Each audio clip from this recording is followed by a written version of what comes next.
ಹುರುಳಿಕಾಳು ರಸದ್ದು ರೆಸಿಪಿ ಬೇಕು ಅಂತ ತುಂಬ ಜನ ಕಮೆಂಟ್ ಮಾಡಿದ್ರಿ. ಸೊ ಅವರಿಗಾಗಿ ಈ ವಿಡಿಯೋ. ಇದು ನಾನು ಮೊಳಕೆ ಹುರುಳಿಕಾಳು ತೊಗೊಂಡಿದ್ದೀನಿ. ಬರುಳ್ಳಿಕಾಳು ತೊಗೋಬೋದು. ಬರುಳ್ಳಿಕಾಳು ಇನ್ ದ ಸೆನ್ಸ್ ಮೊಳಕೆ ಕಟ್ಟಿರಲ್ಲ, ಹಾಗೆ ಡೈರೆಕ್ಟಾಗಿ ಕುಕ್ಕರ್ಗೆ ಹಾಕಿ ಒಂದು 8-10 ವಿಷಲ್ ತೊಗೋಬೋದು.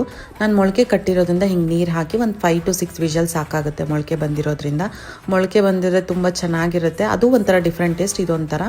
ಆಮೇಲೆ ರಸ ಎಲ್ಲ ಹಾಗೆ ಮಾಡಿಕೊಂಡು ಒಗ್ಗರಣೆ ಮಾಡೋದು. ಎಣ್ಣೆ, ಸಾಸಿವೆ, ಬೆಳ್ಳುಳ್ಳಿ, ಕರಿಬೇವಿನ ಸೊಪ್ಪು, ಒಣಮೆಣಸಿನ್ಕಾಯಿ. ಈರುಳ್ಳಿ ಏನು ಅವಶ್ಯಕತೆ ಇಲ್ಲ, ನಾನು ಇದೆ ಅಂತ ಹೇಳಿ ಹಾಕ್ತಾ ಇದ್ದೀನಿ. ಬಟ್ ಬೆಳ್ಳುಳ್ಳಿನೇ ತುಂಬ ಫ್ಲೇವರ್ ಕೊಡುತ್ತೆ, ಜಾಸ್ತಿ ಬೆಳ್ಳುಳ್ಳಿ ಹಾಕಿ. ಸೊ ಜಸ್ಟ್ ಆ ರಸನ ಹಾಕೋದು. ಆಮೇಲೆ ಅದಕ್ಕೆ ಹುಣಸೆ ಹಣ್ಣನ್ನು ಹೀಗೆ ನೆನೆಸಿಟ್ಕೊಳ್ಬೇಕಾಗುತ್ತೆ. ಹುಣಸೆ ಹಣ್ಣು ಸ್ವಲ್ಪ ಜಾಸ್ತಿ ಆಯ್ತಿದ್ದು, ಸ್ವಲ್ಪ ಕ್ವಾಂಟಿಟಿ ಹಾಕಿದ್ರೆ ಸಾಕು. ಹುಣಸೆ ಹಣ್ಣು ರಸ ಹಾಕಿದ್ರೆ ತುಂಬ ರುಚಿ ಬರುತ್ತೆ. ಆ್ಯಂಡ್ ಅರಿಶಿನ ಪುಡಿ, ಧನಿಯಾ ಪುಡಿ, ಖಾರ ಪುಡಿನ ಸ್ವಲ್ಪ ಕಡಿಮೆ ಹಾಕಬೇಕಾಗುತ್ತೆ, ಸ್ವಲ್ಪ ಸ್ವೀಟ್ ಫ್ಲೇವರ್ ಇರಬೇಕು. And pepper powder, jeera powder, ಅಷ್ಟೇ ಫುಲ್ ರೆಡಿ ಆಗೋಗುತ್ತೆ.